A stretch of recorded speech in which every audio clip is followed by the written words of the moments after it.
I don't treat anything. Your body treats everything.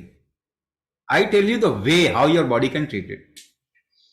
Tremors, tremors बहुत आसान है, बहुत आसान है समझना। देखिए, एक हार्वर्ड यूनिवर्सिटी का रिसर्च है, वो कहता है कि जो पढ़े लिखे इंसान होते हैं समझदार नहीं होते। तो आप अपनी पढ़ाई लिखाई साइड में रखो और अपनी समझदारी का इस्तेमाल करो। ट्रेमर्स का मतलब क्या होता है? कंपन। ट्रेमर्स का मतलब क्या होता है? कंपन, यानी आपका कोई अंग आपके कंट्रोल में नहीं है। अब ये ट्रेमर कांप रहा है, उसको कंट्रोल कैसे करते हो? कैसे करते हो आप?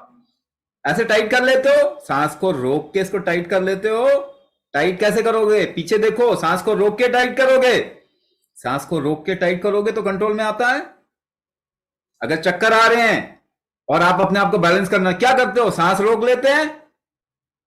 एक पांव पे खड़े होके देखें, एक पांव पे खड़े होके देखें, कैसे बैलेंस बनाते हो? सांस रोक लेते हैं। अगर ट्रेमर्स हो रहे हैं तो इमीडिएट इलाज क्या है? आप अपनी सांस रोकने की क्षमता बढ़ा दो, कैपेसिटी बढ़ा दो, ट्रेमर्स कम हो जाएंगे।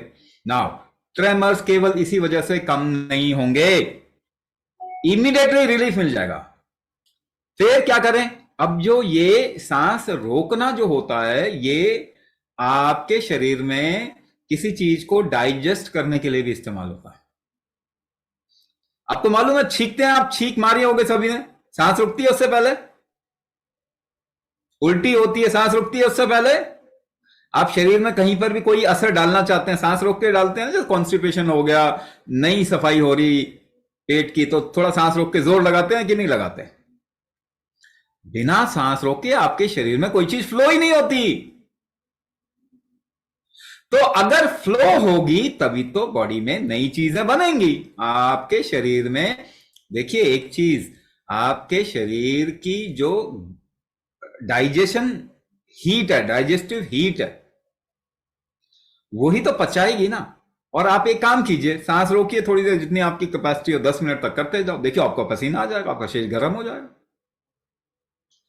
तो सांस रोकना वात को कंट्रोल करने का सबसे पावरफुल तरीका है। नाउ, सांस रोकना ही पित्त को कंट्रोल करने का सबसे पावरफुल तरीका है। तीसरी बात, आपके शरीर में कफ यानी मटेरियल कितना फ्लो हो रहा है, वो भी सांस रोक के ही आप मूवमेंट क्रिएट करते हैं। वात पित्त कफ, अगर आयुर्वेदिक टर्म्स में भी बोलूं तो वात पित्त कफ को कंट्रोल करने का सबसे पावरफुल तरीका क्या है? कुंभक। ना, इसकी वजह से आपकी डाइजेशन अच्छी होगी। जो कुंभक करते हैं वो हमको क्या रिपोर्ट करते हैं? अरे मेरी भूख अच्छी हो गई।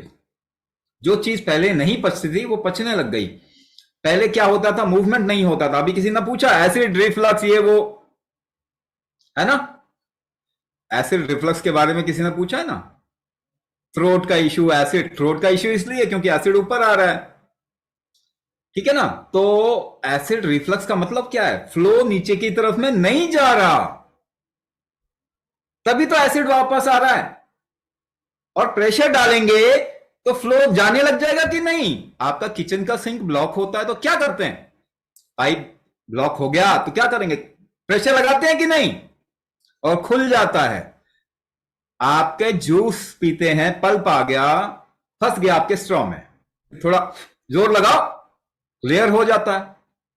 तो अगर एसिड रिफ्लक्स उनको होता है जिनको यूजुअली कफ दोष है, कफ दोष जिनका होता है ना बॉडी में, क्योंकि वो कफ दोष के कारण चीजें मूव नहीं करती और अटक जाती,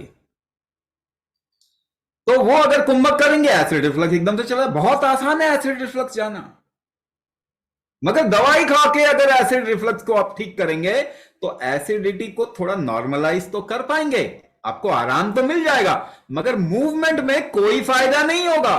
बीमारी कभी नहीं जाने वाली, क्योंकि आपने ठीक ही नहीं किया इसको। जो मूवमेंट है इसको कहते हैं नाग वायु। आपके शरीर में एक वायु होती है जिसमें पेरिस्टाल्टिक मूवमेंट होता है, ऊपर से नीचे नीचे एलिमेंट्री कैनाल है, मुंह से लेके कोलन तक जो मूवमेंट होता है वो एक ही डायरेक्शन में होता है ना, ऊपर तो नहीं आना चाहिए उसको। तो वो एक डायरेक्शन के मूवमेंट को नाग वायु कहते हैं, नाग वायु। अगर वो खराब है तो फिर एक डायरेक्शन का मूवमेंट होगा ही नहीं, नाग वायु ठीक कर दो। हम नाग कुंभक सिखाते हैं जिनको ये प्रॉब्लम अगर होती है और हमें लगता है कि ये कोर प्रॉब्लम है, तो हम उनको नाक कुंभक देते हैं, डायग्नोस करके देते हैं। तो हम प्रॉब्लम ठीक करते हैं, हम उसको मैनेज नहीं करते। हम बैंडेड लगा के, चेपी लगा के ढकते नहीं है, छुपाते नहीं। तो आपका शरीर करता है ये, कौन करेगा? आपका शरीर की शक्ति है ना, उसी को तो एम्पावर कर रहे हैं, उसी को तो बढ़ा रहे हैं हम, वो ठीक हो जाएगा, है ना। तो अगर ये ठीक होगा तो रीजनरेशन बॉडी में बढ़ जाएगी, ऑर्गन अच्छे काम करेंगे, ऑर्गन अच्छे काम करेंगे तो रीजनरेशन होगा। रीजनरेशन जब होगा, क्या न्यूरो रीजनरेशन हो सकता है? 100% होता है। हमारे पास में यहां तक केसेस हैं, पैरालिसिस के केसेस हैं, जिनका नर्वस सिस्टम रिवाइव हो गया, 95% तक सेंसेशन वापस आ गए। Drop foot, myasthenia gravis, lockjaw, frozen shoulder, इस तरीके की कोई भी चीज जो जिसका एक नर्व के साथ में रिलेशनशिप है, वो एकदम से ठीक हो जाएगा। इवन आपका जो डिस्क बल्ज है, स्पाइन का जो डिस्क बार बार निकल जाता है, अगर उसका अलाइनमेंट करेंगे और रीढ़ की हड्डी का स्ट्रेंथ वापस लेके आएंगे ना, तो वो ठीक हो जाएगा। किसी ने कहा बहुत कमजोरी फील हो रही है, क्योंकि आपके बॉडी में मेटाबॉलिज्म ठीक से नहीं हो रहा, एनर्जी नहीं बन रही, और दूसरी बात आपका बल, देह बल, दोष बल, धातु बल, अग्नि बल, मनोबल, ओजस बल, 6 बल होते हैं आपके शरीर में, 6 लेवल पे मेटाबॉलिज्म होता है। ये 6 के 6 बढ़ाने का तरीका तो एक ही है, कुंभक का, और कोई तरीका है नहीं। ये आपके शरीर का ही मैकेनिक्स है, हम इसे फॉर्मूला के रूप में आपको दे रहे हैं, क्योंकि हमने ये कमजोर कर दिया अपनी बॉडी में। तो कोई आपको ठीक नहीं कर सकता, इस गलतफहमी से निकल जाइए। आपका शरीर आपको ठीक कर सकता है, अगर उसके ठीक करने की क्षमता बढ़ा दें, और वो कुंभक से होता है।